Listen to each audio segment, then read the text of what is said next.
My name's Karen Walker. I'm a non-exec director at Bradford Teaching Hospitals Foundation Trust, and I am also the Freedom to Speak Up NED champion. Hi, my name is Victoria Webb and I am a trustee at Ashgate Hospice in Chesterfield, and my focus is on freedom to speak up.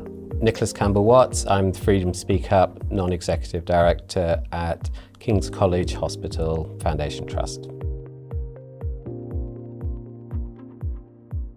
Freedom to speak up is really important to me because it creates a culture of psychological safety, and that means that people feel that they've got a voice and they can speak up. It doesn't matter whether it's a complex matter or something in relation to service improvement or the way in which we work. Having an open speaking up culture in the NHS is vital for patient safety. I was attracted to the Freedom to Speak Up role as a trustee for a number of reasons. I've been working as a senior leader within the healthcare sector for a number of years, and over that time there's been various occasions where we've had to speak up as part of that process. Freedom to Speak Up was established in the first place because there were concerns with poor patient care being uncovered, and very often the story that lay behind that was that staff had attempted to raise concerns, and where they had, they'd suffered detriment as a result. Freedom to speak up benefits everybody across the organisation. It benefits people from a wellbeing perspective, and it benefits patients from a safety perspective.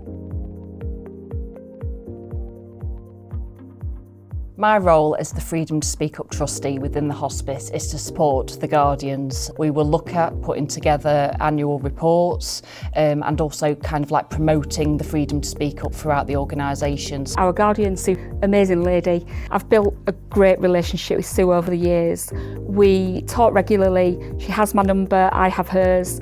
If she needs a second opinion, she can call me. If I need to understand something, I can call her. Our Freedom to Speak Up Guardian is an extremely experienced Guardian, and her role is to really drive speak up, listen up and follow up within the trust. And my role is to really ensure that that is getting driven at board level. I make sure I'm visible around the trust and that I'm accessible as well.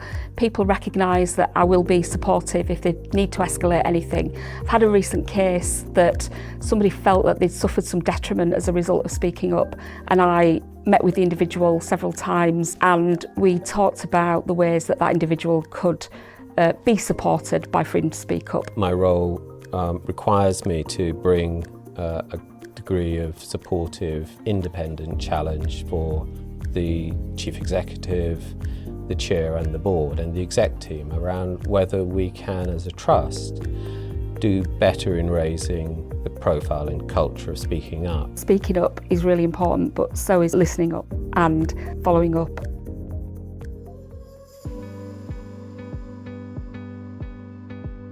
For me to be able to carry out the role successfully, there's so many resources and so much support. So I do feel incredibly well supported by the National Guardian's Office and by the Freedom to Speak Up Guardian within the Trust. There is a website, the NHSE have a website, the Guardian's Office has a website. And it includes things like the reflection and planning tool, guidance for leaders. And that specifically details the role and the expectations of what you need to undertake. There's a very new leadership competency framework delivered by NHSE. We have board assessments and self-reflection tools that we've worked through at the Trust as well. Another valuable resource is the Speak Up reviews that are done on the National Guardian website. There is shared learning that can be applied across many organisations. It helps that I sit on the Quality Committee and the People Committee, because then I can help to triangulate some of the data that is coming from us from things like the National Staff Engagement Survey, WIDNES and RES and the Friends and Family Test, as well as some of the information coming from staff networks, to really look at whether I can see themes that are relevant to Freedom to Speak Up, but also where I can take away some of that triangulated data into the conversations I have with Jackie as the Guardian.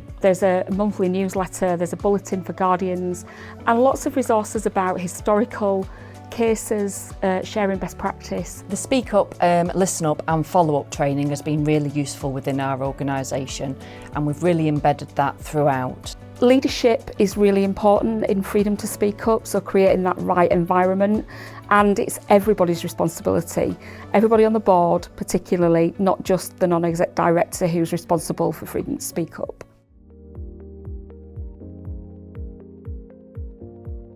My top tips for a trustee for freedom to speak up would be firstly to really engage and get to know the guardians within the organisation. You need to be accessible in relation to providing advice, but they need to also have that regular contact and check-in with you, whether that's on a quarterly basis or monthly basis. Really think about how to be visible as a freedom to speak up NED, to make sure that you are always wearing your lanyard, which is important, but also that people within the organisation know that you are there and what your role is as distinct from the Guardian, and that you are at board level trying to drive a culture of speaking up, and you are there also to ensure that staff don't suffer detriment from speaking up. So it's really, really important to be able to look across all of your people data, your survey results, your exit data, your bullying and harassment cases, mediation cases. So look across all of your people data and have that conversation regularly with the board. Make sure that everything we're seeing, understanding that landscape, is bigger picture.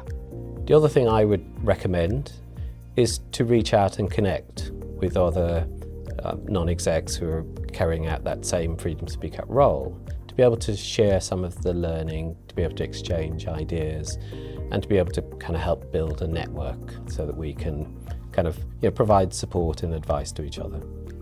Create a culture where it's safe to speak up. Establish good working relationships with your guardians within your organisation. Be really visible, wear your lanyard, and make sure people know what your role is and how to get in touch with you if they need to. Make sure your name is in the Freedom to Speak Up policy. Use the privilege of sitting on the board to the advantage of freedom to speak up. Work with your guardian to promote freedom to speak up in October. Freedom to speak up forms part of the well-led review by the CQC. As a non-exec director or a trustee with responsibility for freedom to speak up, make sure that you seek out that inspector and share your experience of freedom to speak up within your organisation. Keep up to date with advice and information on the National Guardian Office website, and also follow them on social media. It's really important that people feel they can speak up, but as leaders, it's up to everybody across the organisation to listen up and follow up.